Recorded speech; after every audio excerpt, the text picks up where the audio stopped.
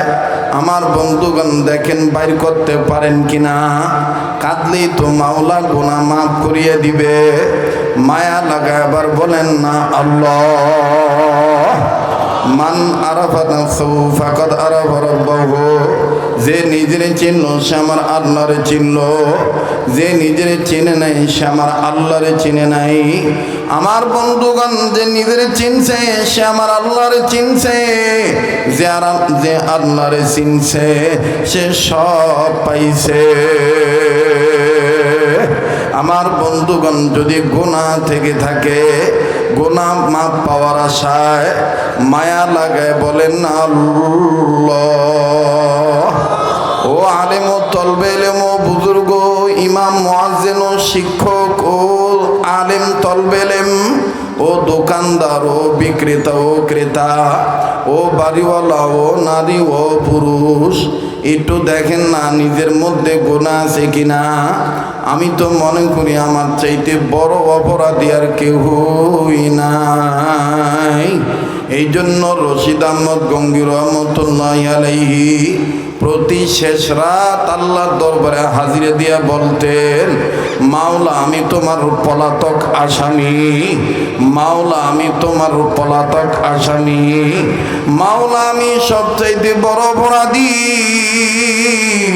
মাওলা তুমি আমারে মাফ না করলে উপায় নাই। আমার বন্ধুগণ, কার কি গুনাহ আছে জানা নাই, মায়া লাগায় গুনাহ মাফের আশা একটা ডাক দেন না, বলেন না আল্লাহ। আবার বলেন না আল্লাহ। এতগুলো মানুষের ডাকের মধ্যে কেন মাওলা পাকের প্রেমের আওয়াজ পাওয়া যায় না? বাইরে কার জন্য জানি জীবনের শেষ মাহফিল, কার পিছনে জানি মালাকুল মউত দাঁড়ায় রইছে, কার জন্য জানি জংলার বাঁশ রেডি হয়ে গেছে, কার জন্য জানি কাপনে কাপড় তৈয়ার হয়ে আছে, কার জন্য জানি কবরের মাটি বায়না হয়ে গেছে। আমার বাইরে দুনিয়া কিন্তু থাকার জায়গা না। ও উজানির পাগলেরা, ও চরমনের পাগলেরা, ও আল্লাহওয়ালাদের সালেকেরা, ও জাকেররা, ও শাকেররা, ও আল্লাহওয়ালার উম্মতেরা, আল্লাহওয়ালার মুরিদানরা, মুজাহিদ বাবারা, মাওলাকে পাইলেই তো সব পাওয়া যাবে। আপাতত কিছু সময়ের জন্য মৌতের মোরাকাবা করিয়া বয়ান শোনেন, মনে করেন এই তো বুঝি আপনি মরিয়া গেছেন, আপনার নামে মসজিদে এলান হবে, একটি সুসংবাদ, একটি সুসংবাদ। আমার বন্ধুরা এই ঢং আমার নয়, বুখারীর মধ্যে পাওয়া যায়। আমার নবীজি সাহাবায়ে কেরামদেরকে মাঝে মধ্যে বলতেন, সাহাবীরা মরার আগে মরিয়া যাইও। সাহাবীরা বলতেন, ইয়া রাসূলুল্লাহ মরার আগে আবার মানুষ কেমনে মরে? নবীজি বলতেন, মাঝে মধ্যে আপন আপন কবরের মোরাকাবা করবা, আপন আপন কবরকে সামনে নিবা, মনে মনে ভাববা এই তো বুঝি আমি মরিয়া গেলাম, এই তো বুঝি আমার জন্য গরম পানি করা হইতেছে, এই তো বুঝি আমার জন্য কবর খনন করা হইতেছে। ভাইজান দেখেন না কার দিল নরম হয়, কেউ কারো দিকে তাকায়েন না, কে মন্দ বলে, কে ভালো বলে, কে ভাব বলে, কে ভঙ্গিমা বলে। আমার ভাইরা নিজের চিন্তা নিজে করেন। আমার মাওলা যদি এই পাগলামির দ্বারা মাফ করিয়ে দেয়, আমার আপনার আর কোনো চিন্তা নাই,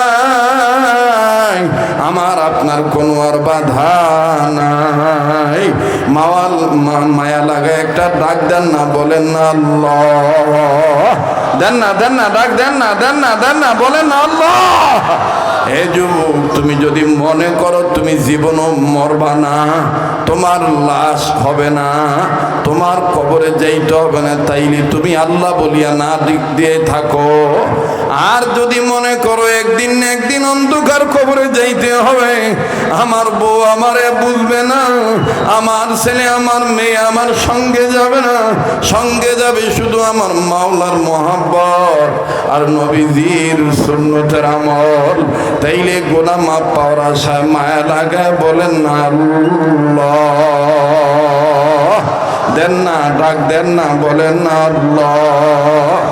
যার আল্লাহ বলতে ভালো লাগবে বুঝে নিবেন, আমার মাওলা আপনারে মাফ করিয়ে দিবে, আমার মাওলা আপনারে পছন্দ করছে, মায়া লাগায় বলেন না আল্লাহ। এ বন্ধু, আল্লাহর ওয়ালাদের পাগল যদি না হন, কোরআনুল কারীমের তেলাওয়াতের ভক্ত যদি আপনি না হন,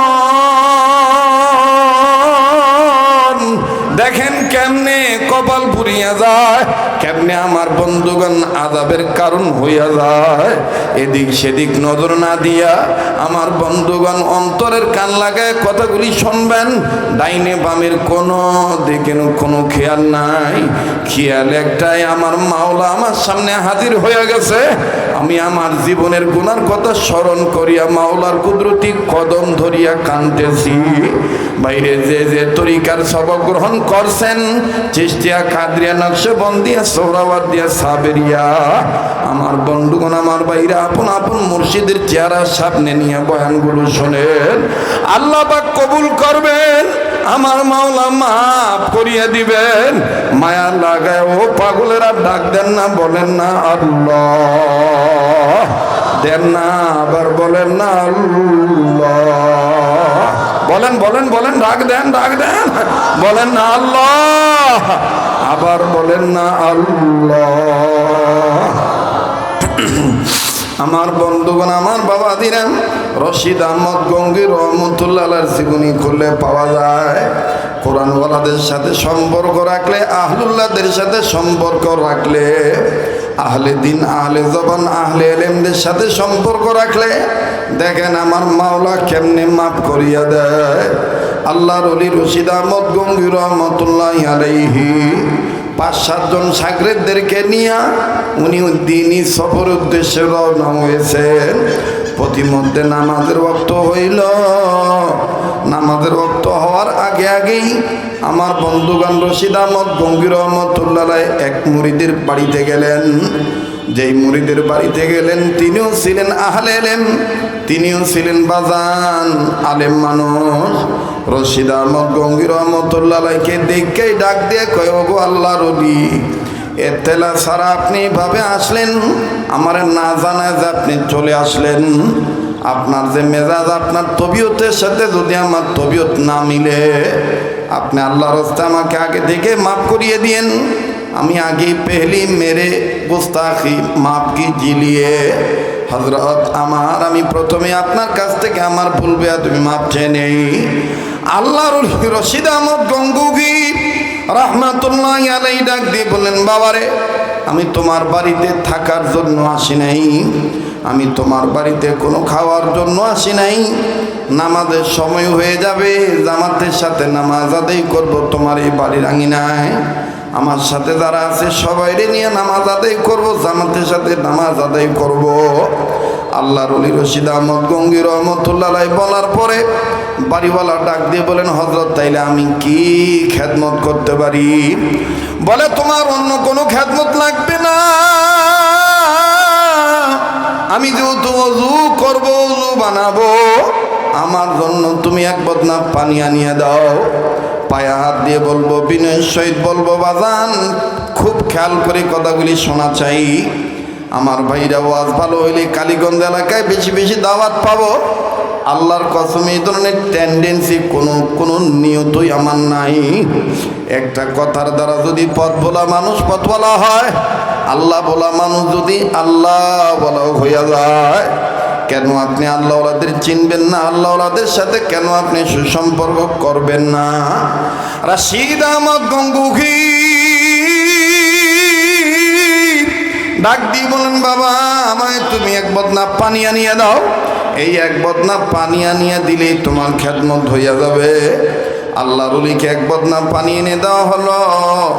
এই পানির বদনা থেকে পানি বাইর করিয়া যখন তিনি ওযু করতেছিলেন, খুব খেয়াল করে শুনবেন বাবা, 2 হাতের কবজি পর্যন্ত তিনি যখন 3 বার ধৌত করলেন, দ্বিতীয়বার যখন তিনি বিসমিল্লাহ বলিয়া মুখে পানি দিলেন, হঠাৎ করে মুখটা বন্ধ হয়ে গেল। আমার বন্ধুগণ, আর জবান তিনি খুলতে পারেন না। মুখের মধ্যে পানি দেওয়ার পর পুরোই এমন দুর্গন্ধ, এমন পানি তিতা হয়ে গেল। আমার বন্ধুগণ, তিনি আর জবান খুলতে পারেন না। তিনি পানিটা গিলতেও পারেন না, পানি ফেলতেও পারেন না। তিনি আসমানের দিকে তাকাইয়া আল্লাহকে বললেন, আল্লাহ, এটা কি আমার কোনো গুনার কারণ? পানি কেন এত তিতা হয়ে গেল? আর আমার দাঁত কেন খুলতে পারি না? ও আমার আল্লাহ, এটাকে আমার কোনো গুনার কারণ? আমার ভাইরা, আমার বন্ধুরে, কোনো জবাব আসে না। এক পর্যায়ে রশিদ আহমদ গঙ্গি রহমতুল্লাহি আলাইহি আমার বন্ধুগণ কেমনে জানি বুঝতে পারলেন এটা ওনার গুনার কারণ নয়। আল্লাহর ওলি রশিদ আহমদ গঙ্গি রহমতুল্লাহি আলাইহি আল্লাহর কাছে সাহায্য চাইলেন, মাপ চাইলেন, আল্লাহর দয়া ভিক্ষা চাইলেন। আপনারাও কি আমার সাথে একটু বলতে পারবেন? একটু হাত উঁচু করে বলেন না, ইয়া আল্লাহ। বলেন না, ইয়া আল্লাহ। তোমার কাছে তোমাকেই ভিক্ষা চাই। বলেন না, ইয়া আল্লাহ। এই আল্লাহরে যদি ভিক্ষা পাইয়া যান, আর কোনো সমস্যা থাকবে না। বলেন না, ইয়া আল্লাহ, তোমার কাছে তোমাকেই ভিক্ষা চাই। হাত নামান, মায়া লাগায় গুনাহ মাফের আশায় ডাক দিয়ে বলেন না, আল্লাহ। বাজান রে, আমার মাওলারে যদি ভিক্ষা পাইয়াই যাও,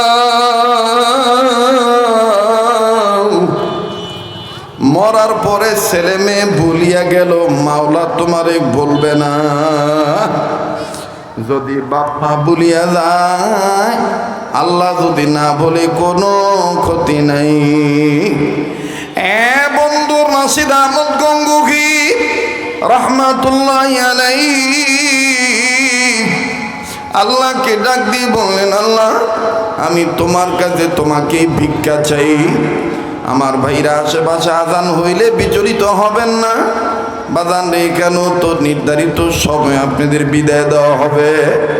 আল্লাহর ওলি রশিদ আহমদ গঙ্গি রহমাতুল্লাহি আলাইহি উনি হঠাৎ করিয়া আমার ভাইরা মুখ থেকে পানি ফেলে দিয়া তার শাগরেদদেরকে ডাক দিয়ে বললেন, বাবারা, জলদি করে তোমরা আমার চতুর্দিকে দাঁড়াও আর লা ইলাহা ইল্লাল্লাহর জিকির করো। এবার সবাই চতুর্থ সাইডে দাঁড়াইলেন। লা ইলাহা ইল্লাল্লাহর জিকির যখন করা শুরু করলেন, আল্লাহর ওলি রশিদ আহমদ গঙ্গী রহমতুল্লাহি আলাইহি দুই হাত বাড়ায় দিয়ে আমার মাওলাকে ডাক দিয়ে বললেন, আল্লাহ ওই কবরওয়ালার কবর আযাব তুমি মাফ করে দাও। জিকির করনেওয়ালারা ডাক দিয়ে বললেন, আল্লাহ কোন কবরওয়ালার কবর আযাব হইতেছে যার কারণে তোমার মাহবুব বান্দা তার জন্য তোমার কাছে মাফ চাইতেছে। এবার সবাই যখন জিকির করতেছেন, রশিদ আহমদ গঙ্গী রহমতুল্লাহ বারবার বললেন, আল্লাহ আপনি দয়া করে কবরওয়ালার কবর আযাব আপনি মাফ করিয়া দেন। সবাই জিকির বন্ধ করিয়া ডাক দিয়ে বলেন, হুজুর কোন কবরওয়ালার কবর আযাব আপনি মাফ চাইলেন? রশিদ আহমদ গঙ্গী রহমতুল্লাহ বললেন, বাবা আমি তোমাদেরকে বলি তোমরা শোনো, আমি যখন বদনার পানি দিয়ে ওযু করতেছিলাম, এই বদনাটা মাটির বদনা, হাত ধৌত করার পর মুখে যখন পানি দিলাম, আমার মুখটা কেমন জানি আটকায় গেল। পানিটা দুর্গন্ধ লাগলো, তিতা লাগলো। আমি পানিটা গিলতেও পারি না, ফেলতেও পারি না। আমি তখন মাওলাকে ডাক দিয়ে বললাম, মাওলা এটা কি আমার কোনো গুনার কারণ নাকি? আল্লাহ পাক তখন বললেন, না রে বান্দা, না তোমার গুনার কারণে নয়। তাইলে আল্লাহ কেন এই পানি দুর্গন্ধ আর কেন আর তিতা, কেন আমি জবান খুলতে পারি না? শোনো আমার ছাত্ররা শোনো, এই খুব খেয়াল করে কথাগুলি শুনবে। ডাক দিয়ে কয়, শোনো আমার মাওলা তখন আমারে জানায় দিলে, মা রব্বায়ানি সগীরা, নাম্বার 4 রব্বানা ফিরলি ওয়ালি ওয়ালিদাইয়া ওয়ালিল মুমিনিনা ইয়াউমা ইয়াকুমুল হিসাব। বাজান এই বয়ান সবার বোধগম্য হবে না, আলেম যারা তারা বুঝে ফেলছেন, যারা ইলমে মারফতের নদীতে সাগরে সাঁতার কাটে তারা আজকের এই বয়ান বুঝে ফেলছে। হ্যাঁ বাবা, আর এই বোঝার জন্যই মাদ্রাসাতুল মনির প্রতিষ্ঠা করা। আমার বন্ধুগণ, মাদ্রাসা হলো নবীর ঘর। আমার ভাইরা রশিদ আহমদ গঙ্গী রহমতুল্লাহ আলাইহি বলেন, আমি তখন খুঁজিয়া খুঁজিয়া দেখলাম দুনিয়া তার কেউ আপন নাই। আমি তখন কোরআনের আরেকটা আয়াতের দিকে নজর দিলাম। আল্লাহ বলেন, মিল্লাতা আবিকুম ইব্রাহিম হুয়া সাম্মাকুমুল মুসলিমিন। তার যেহেতু কোনো আত্মীয় স্বজন দুনিয়া নাই, আমার পিতা জাতির পিতা ইব্রাহিম খলিল কবরে যারা আযাব হইতেছে, সেও তো ইব্রাহিম খলিলের সন্তান। আল্লাহু আকবার, সে তো আমার জাতি ভাই। তখন আমি আমার মাওলা পাকের কুদরতি কদম ধরিয়া আমার মাওলার উদ্দেশ্যে এই লোকটার কবর আযাব মাফের আশায় আমি আমার মাওলাকে ডাক দিয়ে বললাম, মাওলা সে আমার জাতি ভাই, আল্লাহ তার আপন কেউ নাই। আমি খবর লয়ে দেখলাম তার মাও নাই, বাবাও নাই, তার ছেলেও নাই, মেয়েও নাই, দুনিয়ায় জীবিত। মাওলা আমি তার জাতি ভাই হইয়া আমি তার জন্য দোয়া করতেছি, সে আমার মিল্লাতের ভাই, আল্লাহ তুমি তার মাফ করিয়া দাও।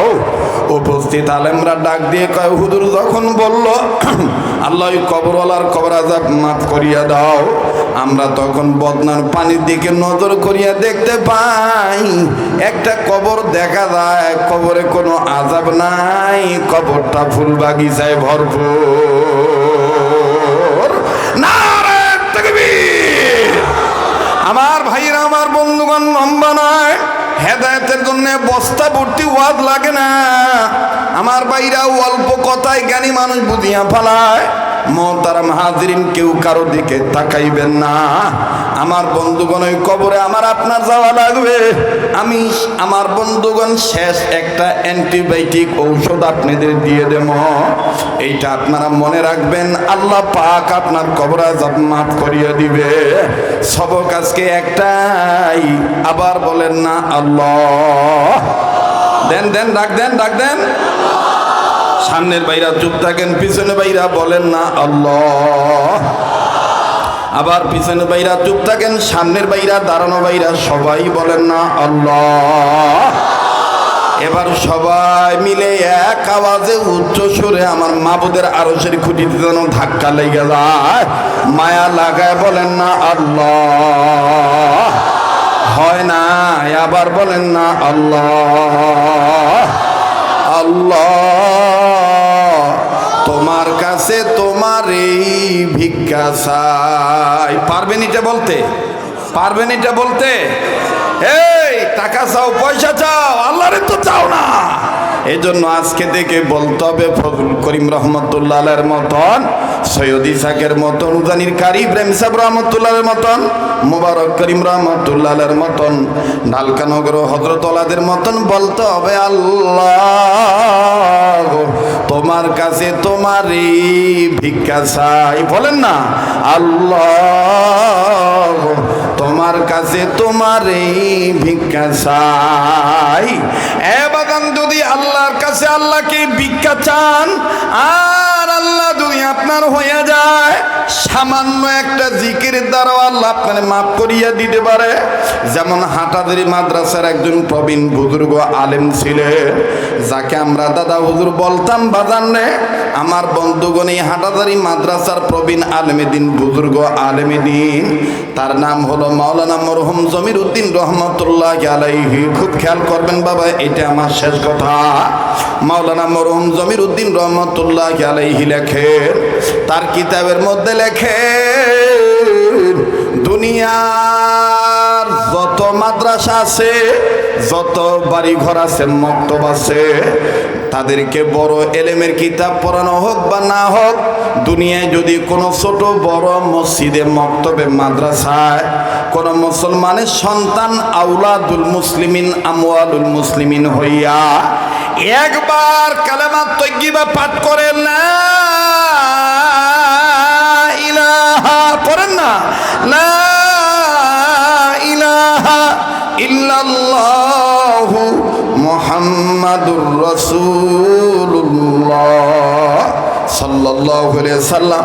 মাওলানা জমির উদ্দিন রহমতুল্লাহ আলাইহি লেখেন, এই একবার কালেমা তাইয়্যিবা পাঠ করার দরুন আমার মাওলা তার বাপ মার কবর আযাব মাফ করিয়া দেয়, তার বংশধর কবর আযাব আল্লাহ মাফ করিয়া দেয়।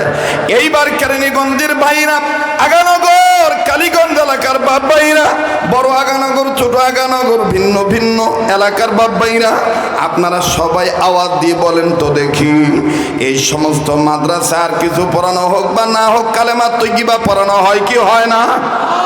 আস্তে বলেন কেন, জোরে বলেন, হয় কি হয় না?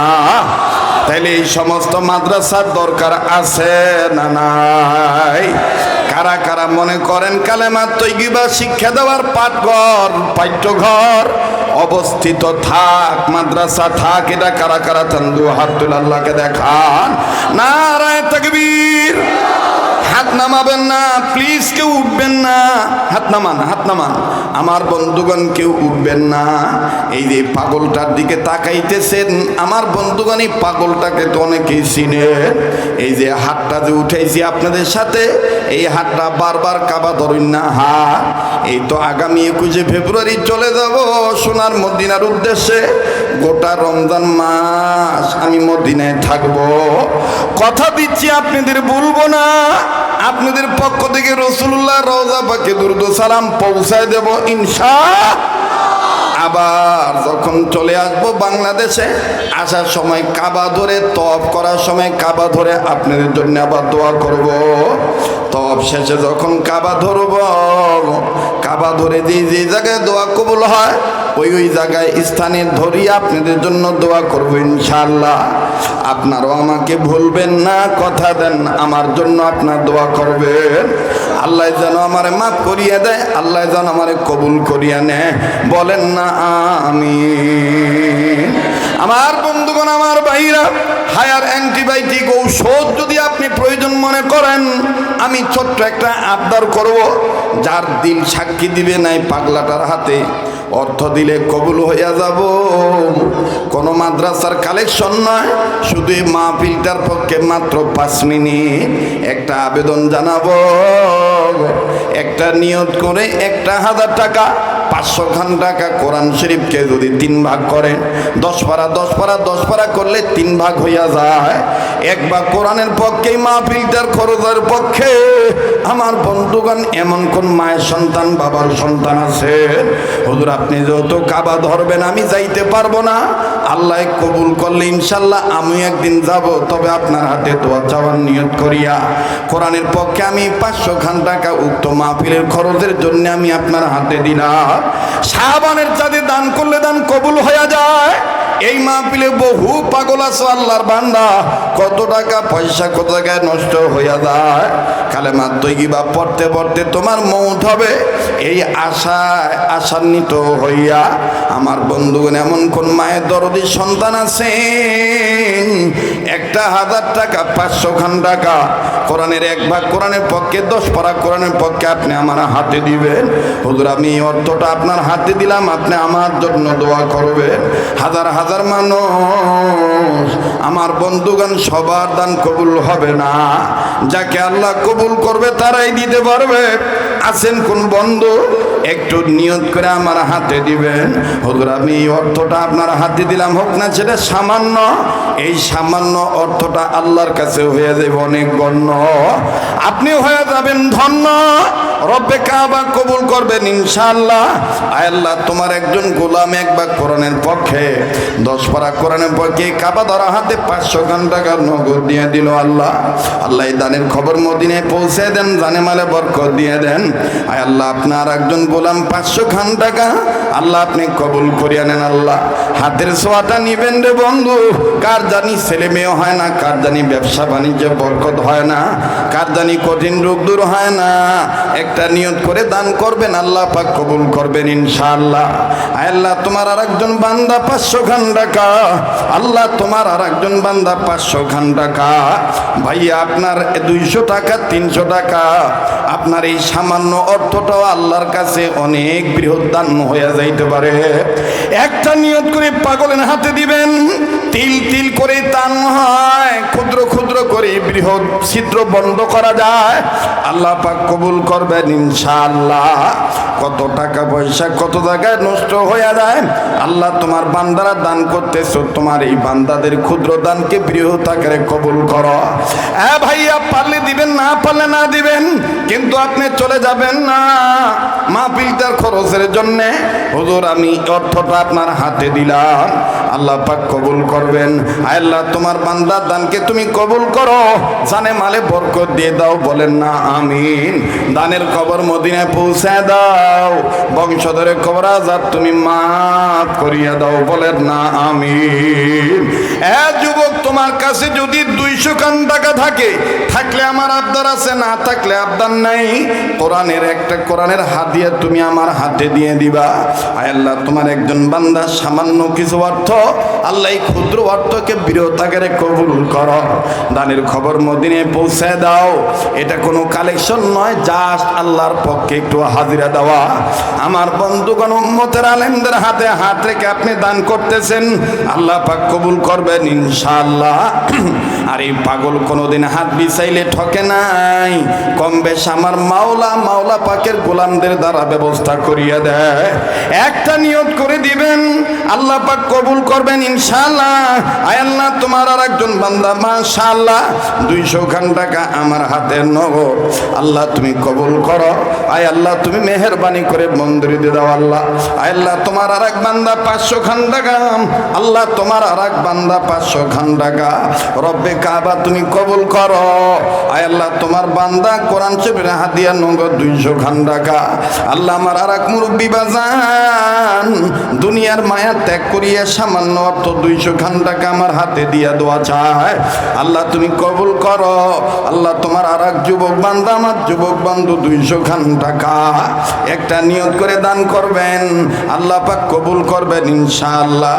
রব্বে কাবা দানের খবর মদিনায় পৌঁছে দেন, জানে মালে বরকত দিয়ে দেন। আল্লাহ আপনার আর এক বান্দা, আমার যুবক বন্ধু 500 খান টাকা, আল্লাহ আমার আর এক কলিজার টুকরা যুবক বন্ধু 500 খান টাকা, রব্বে কাবা আপনার আর এক বান্দা, আল্লাহ এই ক্ষুদ্র দানকে বৃহৎ আকারে কবুল করেন। আল্লাহ আপনার আর এক বান্দা 500 খান টাকা, আল্লাহ আপনার আর এক বান্দা 200 খান টাকা আল্লাহ আপনি কবুল করেন। আল্লাহ ইয়া আল্লাহ আপনার আর এক বান্দা কিছু অর্থ আল্লাহ এই দানের খবর প্রত্যেকের কমবেশ দানকে আপনি কবুল করিয়ে নেন। বলেন না আমিন, আবার বলেন না আমিন, আবার আমার সাথে বলেন ইয়া আল্লাহ, বলেন না ইয়া আল্লাহ।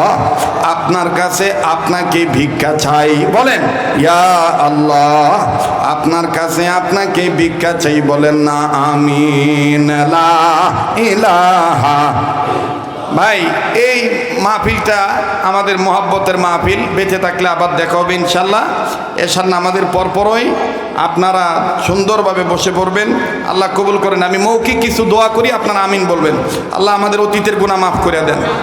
আল্লাহ আপনি আমাদের বর্তমান জীবনের ভুল ত্রুটিগুলি সংশোধন করে দেন। আল্লাহ আপনি আমাদের ভবিষ্যৎ জীবনকে আলোকিত করে দেন। আল্লাহ তামাম দুনিয়ার মুর্দা জিন ইনসান আল্লাহ যারা কবরবাসী সবাইকে জান্নাতবাসী করে দেন।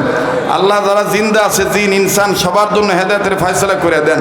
আল্লাহ আমার এই বাংলাদেশকে আপনি কবুল করে নেন। আয় আল্লাহ সরকার প্রশাসন জনগণ সবার অন্তরে দিনের সহি বুঝ পয়দা করে দেন। আল্লাহ আমার এই বাংলাদেশে যত ওলি আল্লাহ দুনিয়ার থেকে বিদায় নিয়ে চলে গেছে, পৃথিবীর সমস্ত ওলিদেরকে জান্নাতুল ফেরদৌস দান করেন। আল্লাহ যত ওলি আল্লাহ বেঁচে আছে তাদের হায়াতের মধ্যে ভরপুর বারাকা দান করেন। আয় আল্লাহ পৃথিবীর সমস্ত মসজিদ মাদ্রাসা খানেকা মারকাজ বিবাদ মিটে আবাদ করে দেন, কবুল করে নেন। আল্লাহ এই মাদ্রাসার মাহফিলকে কবুল করে নেন, মাদ্রাসার পরিচালকদের কবুল করে নেন, শিক্ষক ছাত্রদের কবুল করেন, দানকারীদের কবুল করেন। আল্লাহ নবীদের মহাব্বতে দোয়াগুলি কবুল করেন। আল্লাহ আপনি আমাদের নসিবে বারবার মক্কা মদিনা জিয়ারত নসিব করে দেন। জীবনে একবার হলো স্বপ্নের মাধ্যমে নবীদের দিদার নসিব করে দেন। ইয়া আল্লাহ মাহফিল শেষে যে যেখানে যাব সহি সালামতে পৌঁছায় দিয়েন। আয় আল্লাহ আপনি আমাদের হইয়া যান, আমাদেরকে আপনার বানায় নেন। ইয়া আল্লাহ আপনার কাছে আপনাকেই ভিক্ষা চাই, কবুল করে নেন। ইয়া আল্লাহ নবীর মহব্বতের দোয়াগুলি কবুল করেন। সুবহানা রাব্বিকা রাব্বিল ইজ্জাতি আম্মা ইয়াসিফুন ওয়া সালামুন আলাল মুরসালিন আলহামদুলিল্লাহি রাব্বিল আলামিন। ভাই যারা আমার লিখিত কিতাব নেওয়ার আগ্রহী আছেন, আমলের কিতাব, যে কিতাবগুলোর উপর আমল করলে, যে আমলগুলি করলে অভাব থাকবে না, রোগ থাকবে না, মরণের সময় কালেমা নসিব হবে, স্টেজের পিছনে আমার গাড়ি আছে, ড্রাইভারের কাছ থেকে যোগাযোগ করে আপনারা নিয়ে যাবেন ইনশাআল্লাহ। সুন্নাতে রাসূল 100 টাকা হাদিয়া। প্রত্যেকটা কিতাবের মধ্যেই আমার মোবাইল নাম্বার দেওয়া আছে। আসসালামু আলাইকুম ওয়া রাহমাতুল্লাহ। আলহামদুলিল্লাহ।